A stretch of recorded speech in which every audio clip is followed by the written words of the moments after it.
बात सुनो बहुत ध्यान से, रीजनिंग और मैथ दो चीजों में एक काम आज जाते ही कर देना, स्कोर बढ़ जाएगा।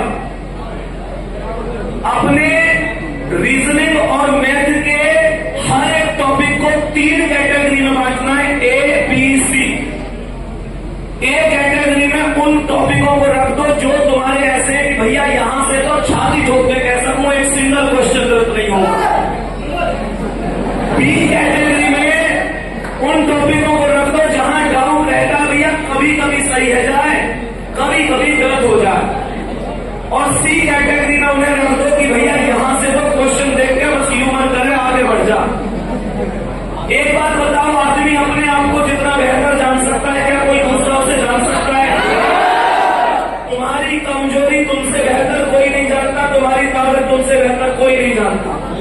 तुममें से बहुत सारे दोस्त ऐसे हैं जो बार बार उन चीजों को पढ़ते हैं जो उनको पहले से ही आती है।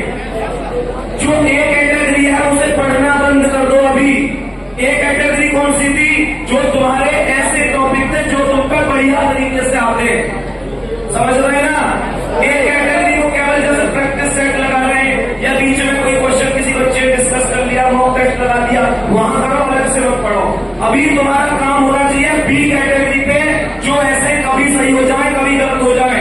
और विश्वास करो मात्र 1.5 महीना बाद तुम्हारी बी कैटेगरी ए कैटेगरी में आ जाएगी, और जैसे बी कैटेगरी ए कैटेगरी में आएगी स्कोर अपने आप बढ़ जाएगा। और जब बी कैटेगरी ए कैटेगरी में आ जाए तो फिर कौन सी कैटेगरी बची? सी कैटेगरी। कैटेगरी सी वो कैटेगरी है जहां से क्वेश्चन तुम लोग कभी कर नहीं पाते हो। और वास्तविकता बता रहा हूं, जब आदमी के अंदर हुनर हो गए ना तो कोई रोक भी न सके। दुनिया की हर चीज आसान है। यूं तो पहले बोलने में भी हम कबूतर को कबूतर बोले, जब हम चलते थे तो कई बार गिरते थे, साइकिल भी चलाई तो कैंची की चलाई, जोड़े भी तो डंडा खींच के चलाए। वो कौन सी चीज थी? वो कौन सी चीज थी जो तुमने एक चीज एक बार में परफेक्ट कर दी? हर चीज सीख सीख के तुम आगे बढ़े हो, हाँ या ना? कोई चीज टफ नहीं है, पर मजबूरी हमारी ये बन जाए और हमारी एक कमी बन जाए कि हम लोगों ने वही चीज बार बार पढ़नी पसंद आवे। बच्चा क्या करे? किताब पढ़ रहा है, बच्चा क्या करेगा? पहला क्वेश्चन ठीक हुआ, पीछे से आंसर वाला मिला के देखे, और जिंदगी में सबसे बड़ी खुशी होगा जब हमारा आंसर उत्तर वाला मिल जाए। फिर क्या करो? मजा आएगा। फिर दूसरे करेगा, तीसरे, ऐसे 10 बार करेगा वो। हर एक क्वेश्चन के उत्तर मिलेंगे, खुशी रही है, पढ़ने में मन लग रहा है। तुरंत जैसे ही 14वें-15वें सवाल का जाएगा टक्को, आंसर नहीं मिलो, फिर अपने आप ही डिसीजन क्या ले लो, ये का पेपर में आ रहा है।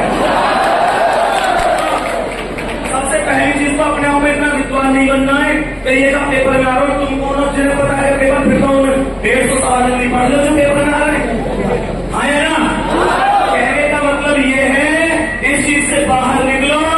हमेशा ध्यान रखो, जो चीज मजे दिलावे, जो चीज आसान है उन्हें पढ़ के सफलता नहीं मिलती, जो नहीं आती उनको पढ़ना सीखो। कैटेगरी बी पे काम करो, पूरा बता दिया है, इससे बड़ा कोई मंत्र नहीं है। अपनी ताकत पहचानो, अपनी कमजोरी ढूंढो।